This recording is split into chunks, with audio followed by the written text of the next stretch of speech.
He came to me after his death. Abaddon, alive, and I wanted so much to believe. I was such a fool. Azrael, you saw Abaddon after he fell. Saw him? I brought him here to Eden. What treachery is this, Azrael? Eden doesn't exist. Not anymore. Ignorant sprite. I bore witness as the first ones were cast out and the garden fell to ruin. I could not let heaven's first gift and greatest weapon simply rot, or worse, fall to darkness. I hid it away. The Tree of Knowledge. Then, Abaddon has been to the tree. You must draw upon its gifts now. If some way exists to stop the destroyer, the tree will show it to you. I never dared use it myself. Perhaps if I had, things would have been different. And Abaddon, what of his gift? That was not for me to know. Each who comes before the tree receives a different gift. Some receive nothing. Others are driven mad by visions, or simply destroyed. No, I cannot say for certain. Come.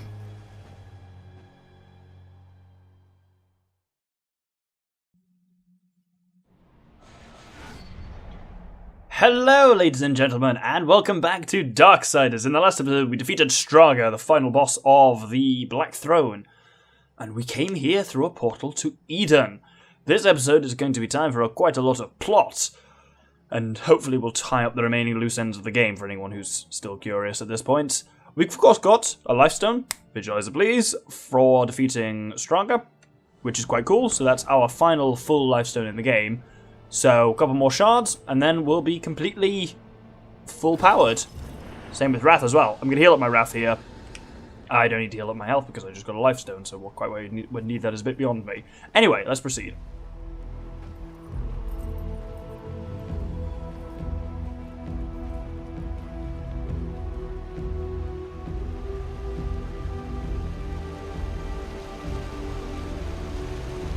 There's no way across. There is, for those who are worthy. Or those who can fly. Horsemen, you have fought against the darkness so long that it has mocked you. Creatures of the light will sense it, as I have. In this place, you are worse than a demon. Conquer the shadow, then you may pass. Are you ready to face yourself in the light? Not all are prepared for what they see.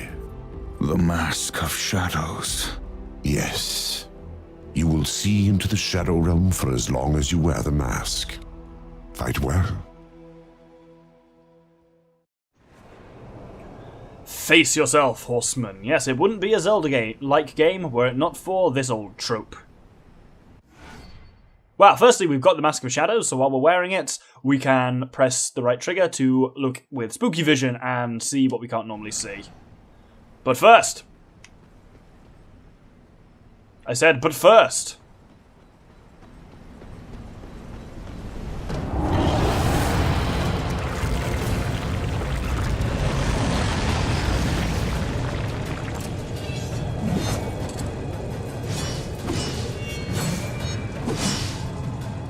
So, Shadow War is very much you. He has all of your moves and such, and is about waiting for a moment when he's free and attacking him that way. Balls, that wasn't the right move, though it still hit him. A good way to is attack him, and he'll kind of... Oh, that's him using Blade Geyser. Yeah, if you kind of attack him, he'll dash out of the way, and then he'll attack you. You then dash out of the way, and you have a brief moment in which you can hit him. I keep trying to dash into him there, and accidentally using Home Run Swing. Right, get out of the way. If you get too close to him, he just Blade Geysers. So here, once again, he should... Yeah, that's the move after which you've got to kind of go for him. Oh, balls, balls, balls. Ow, ow, fuck. Oh, don't let him do whirlwind combo on you. I guess that's how it feels. I don't feel so good about doing that so much now. Let's get out of the way there. Oh, ugh. He's a hard enemy to fight in that he's one of these kind of swordy enemies that can just be very challenging in that way. Let's get him out there. Wow, that has a really long range, because that still just about hits him, which is really cool. Oh, balls, block! Oh, ho, ho, ho, that looked cool as shit. Oh, no. Well, only one way to counter Dark Shadow Form. Dark Shadow Form? I guess that's maybe what it's called. Chaos Form with our own Chaos Form. It's a hideous mess of blue and orange.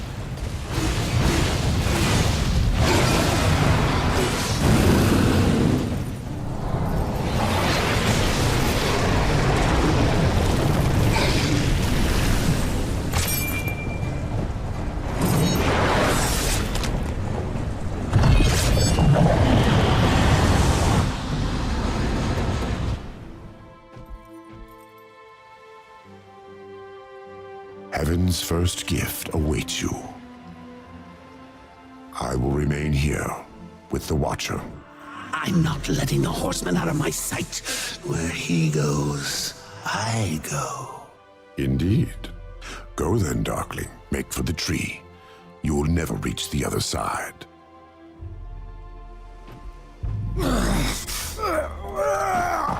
Hurry up. And don't forget who holds the leash. So our goal is to commune with the tree! Exclamation mark for some reason. But don't actually want to do that for now. I want to come all the way back here. You will notice on the map there is a chest here. But it's only a weird outline. But throw on your Mask of Shadows, and you can use it and activate to it. And it's just blue souls, but it's just kind of showing off that concept. And that's kind of, there's a fair few things now in the kind of remaining overworld of the game that can now be accessed with the Mask of Shadows, and you can see them like this all the time, and I have pointed them out before. But there's actually a few things to scrounge and Eden. So we need to head through here, and indeed the Tree of Knowledge is up at the top here. So I'll kind of talk more about the plot when we've got all of it. At this point I don't really want to discuss it because, or discuss it hugely because I don't want to accidentally say something that you don't know yet and stuff like that. Up here is a chest containing a Wrath Shard, our second to last Wrath Shard in the game. One more and we will be done, which is very cool. Now, if we go down here, there are a fair few things to gather. There is somewhere on here. There we go. A spooky chest. It's quite nice having Fury's Embrace for just helping you point out this kind of stuff, because obviously you'd see this if you had a Horde Seeker, but you only get Horde Seekers within dungeons, whereas Fury's Embrace is a permanent thing. And it's obviously, they give you all the legendary enhancements towards the end of the game, but that one specifically they give you basically so you can just do a nice little bit of cleanup at the end and find stuff fairly easily. Oh, my voice went there. This final one, through the waterfall, and now this is a special one. Oh, balls. Put down. There we go.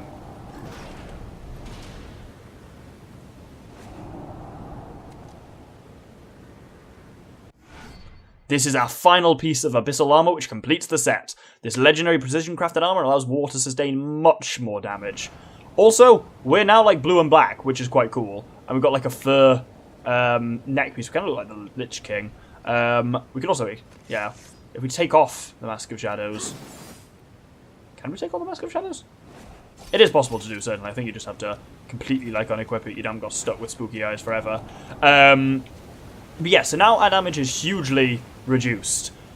Combine that with Stone Skin, and it's very hard for all but the most powerful of enemies to really do any significant damage to you. Level 4 Stone Skin plus level 4 Stone Skin plus Abyssal Armor is almost invincible. We've only got level 2 or maybe 3 Stone Skin, but still quite cool. Anyway, now let's head back up to where we were on the stairs. And now we can proceed all the way up. A word of warning.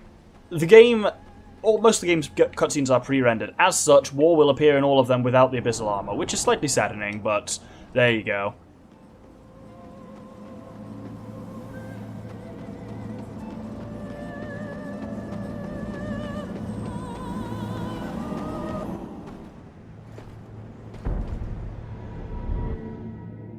Would you serve in heaven or rule in hell?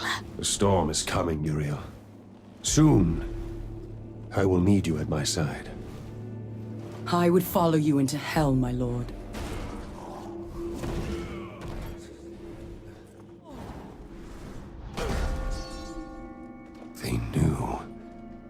Oh, did they? The best laid plans, or so the humans used to say.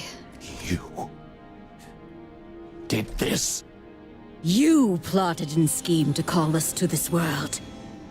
I simply took advantage of your initiative. No. I will consider this an offering, Abaddon. And you, my loyal servant, join me and take up the mantle of the Destroyer. No. Once the throne learns what you've done, you'll be cast down, dragged in chains before the council. You're already damned. So I offer you this choice. Would you serve in heaven or rule in hell?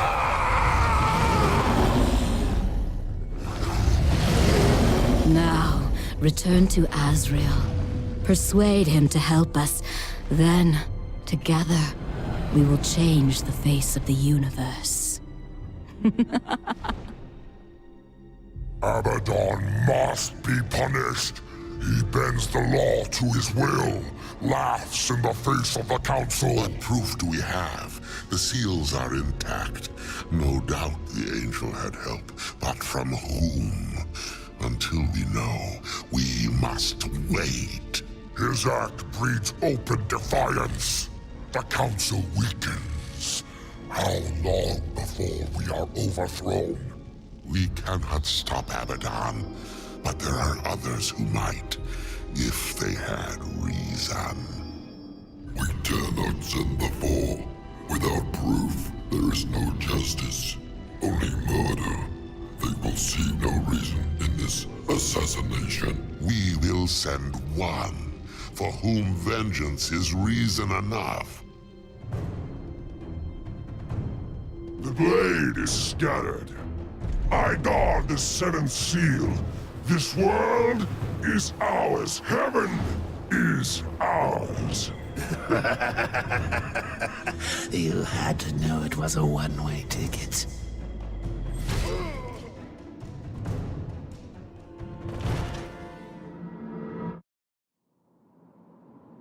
Wow, a lot of stuff there. Visions, flashbacks, predictions of the future, some of which don't look too great. Can't say I'm a particular fan of this one.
Well?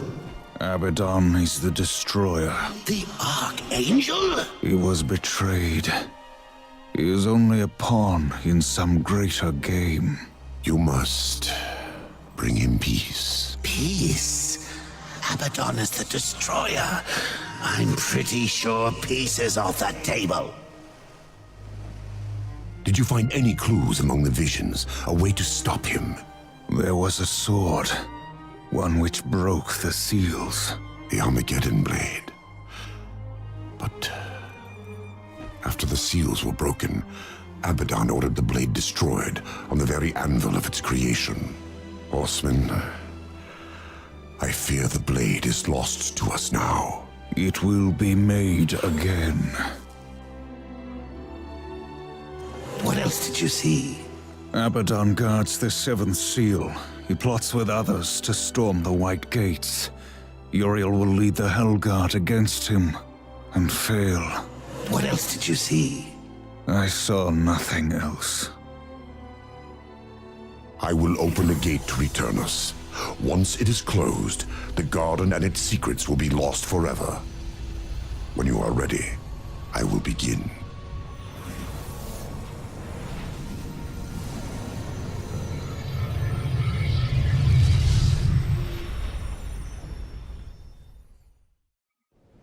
So, as Azrael is saying, make sure you've done everything you want to in Eden before you head through the portal.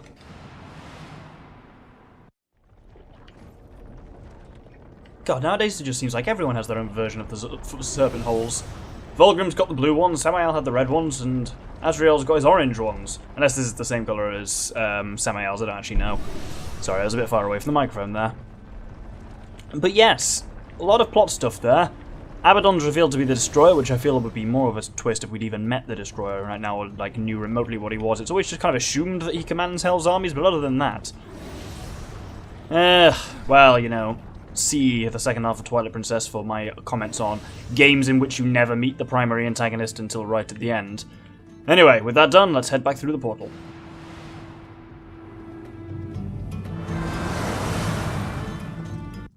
Seek Ulthane. He will help you. He must help you. Abaddon will have scattered the sword's remains, hidden them where none that walk in the light could find them. The Shadow Realm. Yes. Use the Mask of Shadows. Assemble the broken blade. Then, return it to the forge of the Black Hammer. When this is done, return to me. Perhaps I can serve you one last time before the end. Azrael, at any time you could have left me to my fate, dead in the tower, lost among the ashes of Eden. Why do you help me now? When this is over, the Council will see that justice is done. I will kill Abaddon, and all who schemed with him.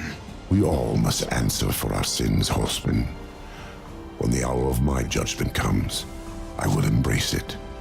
Whatever the light decides. Go. Waste no more time on me. And tell Ulthane. He is the last hope of an old fool. The blade was scattered over this ruined world. Find the pieces, forge them at the hand of the Black Hammer, then return. So, our goal, as you can see, is to find the 7 pieces of the Armageddon blade. I won't be putting them on the visualizer, but if you bring up the map, you can see where they all are. There's kind of one near us, then there's one to the left, one to the right. They're all around the place. They also show up on Vulgrim's map, which is very nice. Our first one in Leviathan's Drift is right here.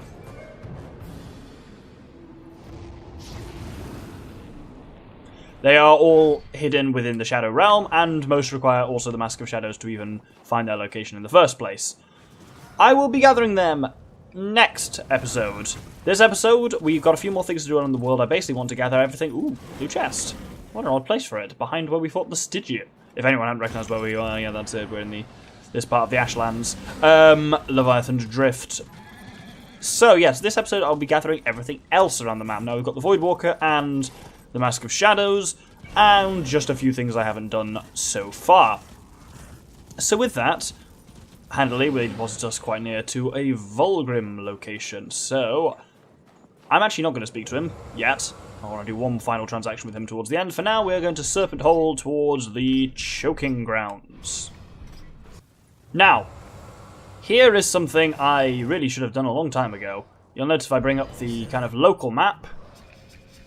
There we go. You will see there's like a little gap to our north. And if we bring the map down by 1 level, there's an artifact there.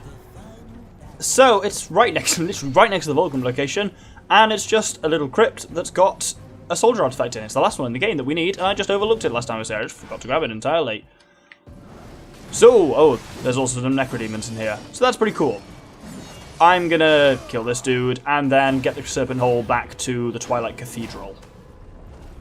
So, when we get right to the end here, you'll notice something strange in front of us. If we put on the Mask of Shadows, it's what I have in my notes hilariously, because I'm a very funny person, marked as a Shadow Squared Current, because it's a Shadow Current, those things are normally called, in the Shadow Realm, so it's a Shadow Current, or a Shadow Squared Current. I'm quite proud of myself for that one, but it's a particularly sad brand of what could very loosely be called humour. But yes, this is one of the other serpent holes that actually has something in it, which is rather cool. It's also rather a long walk. But at the end, we get something rather special. That's not true, it's just a lifestone shard. I thought it was our final lifestone shard, but we've actually got 2 left, and we've nearly got the equipment to get those. We get a lifestone shard for returning all the soldier artifacts to Volgrim, which we have, and we get a lifestone shard for returning all the champion artifacts to Volgrim, and we're missing but one of them, so I want to return them both in one. You get money for each of the artifacts as ever, but you also get the final 2 lifestone shards from that. Let's actually head over to the Twilight Cathedral. Now, here there is, that's actually the entrance to the Twilight Cathedral itself. You may have noticed over to the left is where we're actually heading in the longer term, but for now, there is this blue thing here, which we can just get a blue chest underneath. It's strange, because you really wouldn't come back here at all until much later in the game, but that's an odd place to have a Tremor Gauntlet thing. What you'd come for is over here. Firstly, there is a giant lava hole, which is quite horrifying. But out there is grapple points. Now, this is another bit of a strange one, because there's nothing particularly useful behind here, but this is the most likely you are to come across this particular gameplay thing. No matter how much you explore, you can't get over there or anything like that. There's no way back to the Broken Stair from here, because it's at the end of the Angelic Beast cutscene. It's literally only the servant holds back. But if you go through here, there's no chests, but there is Well played, old friend. another gentleman zombie. And yeah, this is probably the way in which players are most likely, I would say, to come across the gentleman zombie, because here, you may remember this from earlier, or you'll be back here. Certainly, I first found this because I assumed, wrongly it turns out, I remembered seeing the grapple points there. I was like, and then there was nothing over here. Wow, and basically I was like, I assumed there will be a,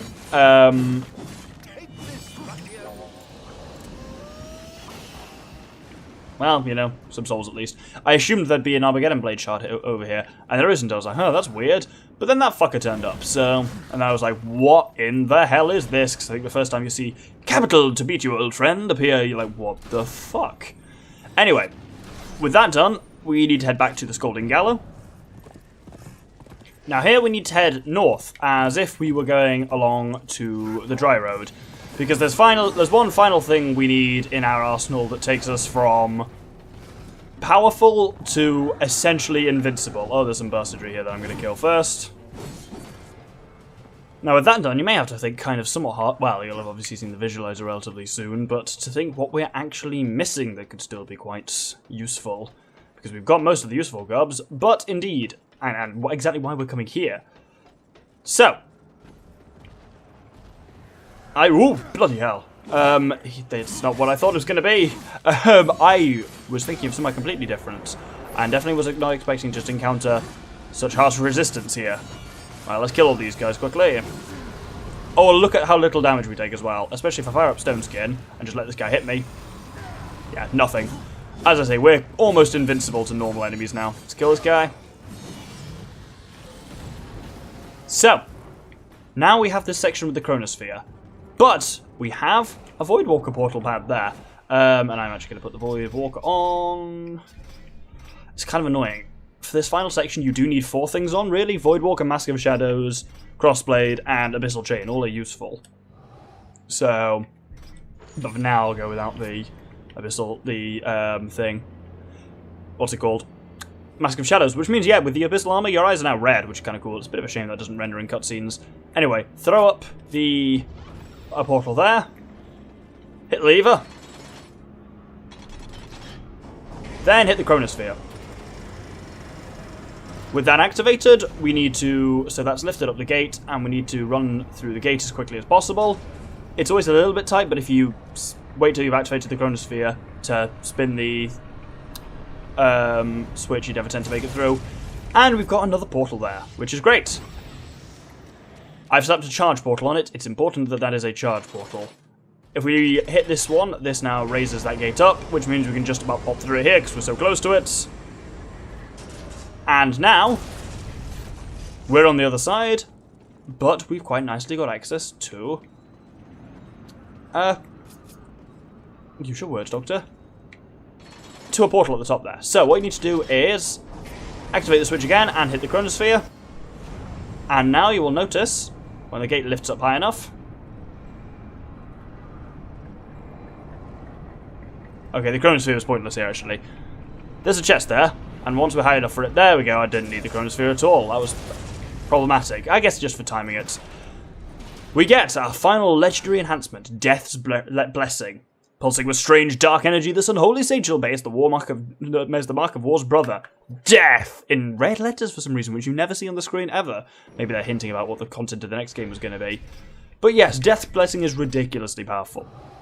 Slotted bonus, leeches weapon damage and converts it to health, drastically increases weapon damage, drastically increases the amount of souls acquired from objects and creatures, and additional soul rewards when assigned to the scythe. It's the final thing we need in our arsenal to basically make us low-level invincible, because we now, it's not just the weapon it's slotted to, all weapons will now leech health when they deal damage. It also means the scythe looks quite cool, because if I put it on, it's now got a purple kind of like stank coming off it of like souls, which is quite cool, especially on the harvester. But yes, so now not only are we outrageously powerful, we also heal when we attack, which is ludicrous, quite frankly. So we may as well be invincible at this point, everything but the final boss. One final thing to do, we'll head back to the Scalding Gallows. I really didn't need to actually cut there, because I was only just at the other end of that corridor. And now we need to head all the way around to this entrance. So this is... fuck you. This is as if we were going to the Scalding Gallery. You can see already on the map there is a chest. And here we need the Void Walker again. There's actually two things to mop up quickly here. There is a Void Walker pad up there. Ooh, there's a nasty sound in the background as well. There we go. Slap the Void Walker pad there. We won't be using that for a while, but it's annoying if you don't place it there now. Whoop! Oh, that was I ballsed and missed. Let's try that again. So, what we're aiming for is down there. You'll see there's a kind of little nook, and we need to have the Abyssal Chain on for what we need to do when we get there. You can wait and ride these around, or you can do what I'm doing and hop. Once you glide down... Oh no, we cocked up again and missed it. I fired the Abyssal Chain too soon. Right, let's try this again. You can kind of see one of our other targets on the map as well. Well, not kind of, you literally can. There we go. Oh no, I'm not good. I'm not good at this. Oh, apparently we got close enough to it that we spawned through here. That's cool. Shadow Current up. And then you'll notice there is a void pad above us, so place a portal on that. I placed a charge one, but you do not have to do that. Through here is our final champion artifact, and our final artifact of any variety. That is all the artifacts complete, which is wonderful. Now if we use the Shadow Current again, but with the portal above us this time, then I'll completely cock up apparently. Take two. There we go. And we hop out up here, where there is our final Wrath Shard.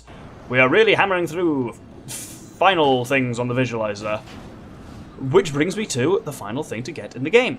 Because we've got all of everything. Wow, not quite. We've got one more thing to get on the visualizer that we can't get right yet, which is our final piece of weapon and gear, which it will not surprise you to learn what that is next episode. But the only other real thing that's missing now is... Let's kill these dudes. See, note the health leeching, which is beautiful. We basically, as I say, especially if I were to use stone skin, I may as well not be mortal. It's wonderful. Right, let's quickly gallop round to... Oh, bloody hell. Where is he? There we go. To Vulgrim.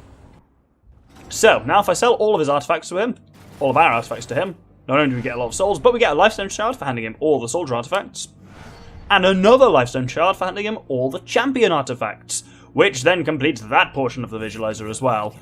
Obviously, Overlord got us a Wrath Core, which is great, and there's not really anything else we can particularly buy from him that's useful. Undying, useful, but I think this is going to be an Immortal Let's Play. It's worth at this point if you want to buy any more... what are they called? Chaos Eater combos. decent chance to do so. Wouldn't bother with any of the other ones particularly. You might use them a tiny bit in the rest of the game, but I suspect not. I'm going to buy level 3 stone skin.